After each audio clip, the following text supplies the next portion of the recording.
சென்றவனை கேட்டால் வந்துவிடு என்பான், வந்தவனை கேட்டால் சென்றுவிடு என்பான்.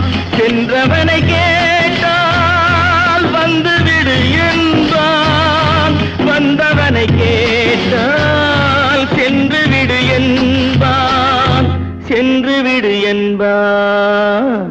வீடு வரை உறவு, வீதி வரை மனைவி, காடு வரை பிள்ளை, கடைசி வரை யாரோ, கடைசி வரை யாரோ.